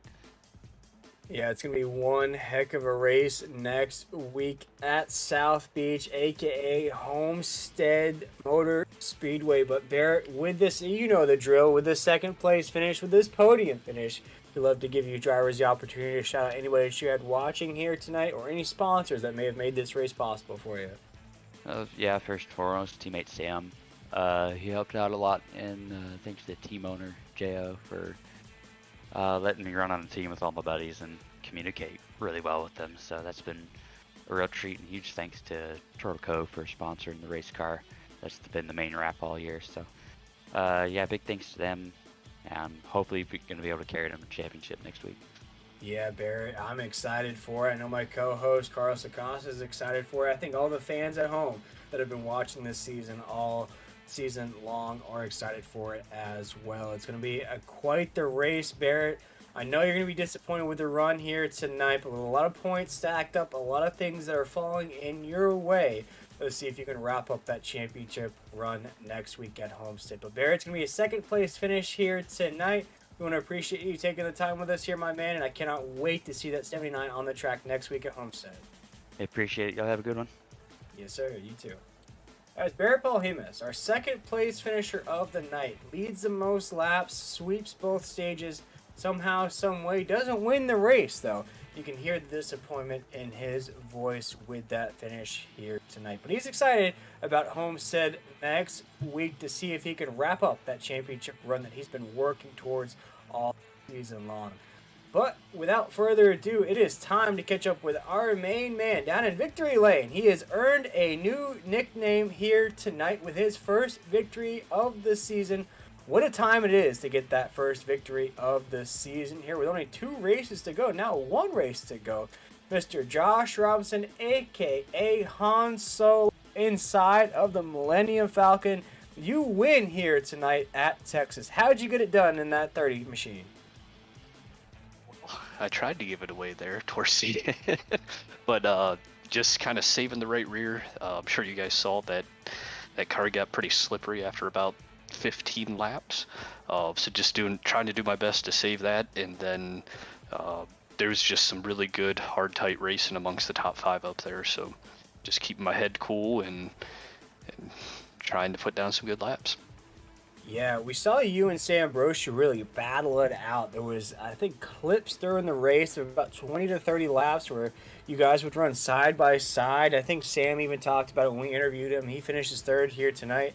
That it's racing that maybe both y'all will look back on and maybe not be too proud of. I feel like it was an exciting race here tonight. I think y'all really pushed each other in the right ways. You pushed each other respectfully around the track. Kind of break down that battle with Sam that you really went through all night long until you got up into that open air. We were both racing pretty hard. We got the stage points here, and the season's winding down. We only had tonight and one more race, so every position matters, especially for those. So you don't ever want to give up a spot. I think all of us are guilty of doing a couple crossovers on each other, so Right. it definitely made for, hopefully it made some good racing for you guys. Oh, it was exciting, nevertheless, up here in the booth. Now, Josh, what I'm interested about, because of course we just talked about how Barrett Jimenez, led the most laps. He swept both stages 1 and 2. Let's talk about the end of the race, though, because somehow, some way, not only were you able to catch up to Sam Brochu and Barrett Jimenez, but you, for a lack of a better term, blew the doors off of both of them, checked out, and won this race, I think, by about 3 seconds. How were you able to do that there at the end? So those first 2 segments, I made a couple adjustments. I went out and I ran exactly how I wanted to run in the first one, just being nice and calm and, taking what was given to me. And then I know Sam and I had some good racing in there. The second one, I tried to run a little bit more aggressive, and it didn't seem to change my lap times at the end of the run. So I was like, well, we had a little bit shorter run. We had about a 10 lap shorter run that 3rd go, and I was like, I gotta go. And fortunately, it paid off. It did pay off indeed as you get your first victory of the season. We gave you a new nickname, Han Solo, inside the Millennium Falcon. We were trying to think of a nickname for you as you were battling Luke Skywalker and Darth Vader up there in those blue and black, and then also the red and black machines up there at the top. But Josh, I've asked the podium here this question, and maybe you can answer it as well. Looking back on this season, I spoke about it during the broadcast, how, no disrespect to you, but to begin this season, it wasn't one of the drivers you were looking out for. I think you really came on strong when you got that alternate spot there for the Dash for Cash. I think that gave you a little bit of a confidence, more momentum as well. You closed out that regular season very strong. Came into the playoff races, really showed your stuff in these races, now winning the second to last race of the season. Looking back on the season here in the Dynasty Stock Car Racing League, what are some of the highlights you can take into that last race of the season at Homestead, and will we see you in Season 2 here in this league? That is the game plan. I had a bunch of league racing before this, and I just kind of developed a nice calm driving style, and I don't want to say that it's aggressive in here because we've all ran official races and we know what aggressive is out there, but it's a little bit more gotta go here, kind of the little more urgency here. And so because of that, it took a little bit of a learning curve at the beginning of the season there. So about mid-season, I was like, I kind of learned how I needed to, you know, a little bit more aggressive, if you will. So that seemed to help out a little bit. It does make for some really good racing, and hopefully that projects well into next week. Oh yeah. And we'll see, Josh. You know, you're really carrying in a lot of momentum. Like I said, building on these results as these playoff races go down. It's going to be one heck of a championship race at Homestead. As coming into this race, you're only out of that points lead by 17 points. Of course, Barrett's going to snatch some bonus points with those stage victories, leading the most laps. But you'll be right in the mix with this race victory here tonight. But Josh, as you were in victory lane for the first time here this season, love to give you that opportunity to shout out anybody that you had watching here tonight and any sponsors that made this victory possible. Sure. Thank you guys for putting on the broadcast. I do enjoy going back and watching these, and especially tonight when I get to go back and watch whatever boneheaded move I was making at the end. Right. And then shout out to my teammates Tom and Andrew. Tom definitely helped me keep my head on straight after I did whatever it is I did there. And then shout out to Micro Center. They for anybody that doesn't have one local, you can still shop online. They have pretty much any computer part you can think of, electronic. They have a bunch of sim racing equipment now. Really good price. And then if you're building a new rig for yourself, they're going to have everything there for you. Fantastic, Josh. Well, you put that 30 into victory lane for the first time this season here at Texas in the Lone Star 200. And boy, did you do it in style, winning it by 3 seconds. So a huge congratulations from us here at 3YTV. We cannot wait for next week at Homestead to see if you can win that championship. It's in your grasp. I think it's going to be a 3-driver battle between you, Tom Ogle, and Barrett Paulhemus for that championship. I cannot wait to see what you have in store for us at Homestead. But once again, congratulations on the race victory here tonight. We appreciate you taking the time with us here, and go celebrate this big win here in Texas. Appreciate it, guys. Have a good night.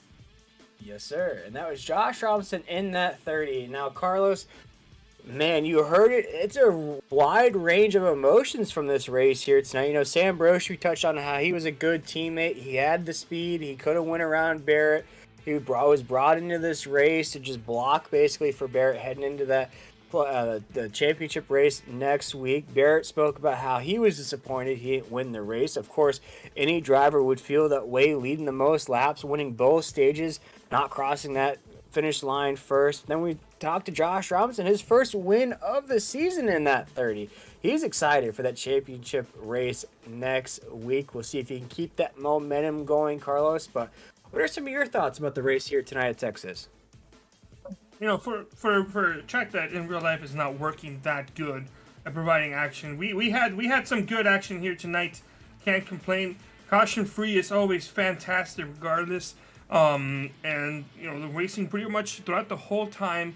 There are a lot of mistakes from a couple drivers and a lot of possible missed opportunities, but great race nonetheless. And it's going to be so rewarding to see these drivers go at it in Homestead next week.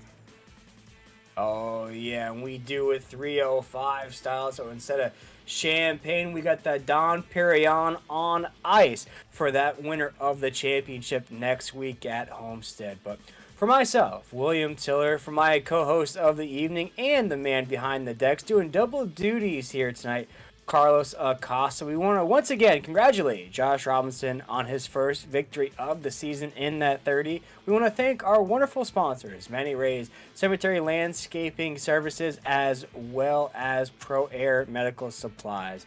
But for all of us here at 3YTV, we want to wish everybody a great night. We'll see you back here for our finale of the Dynasty Stock Car Racing League at 9 p.m. Eastern Standard Time only on 3YTV. Have a great night.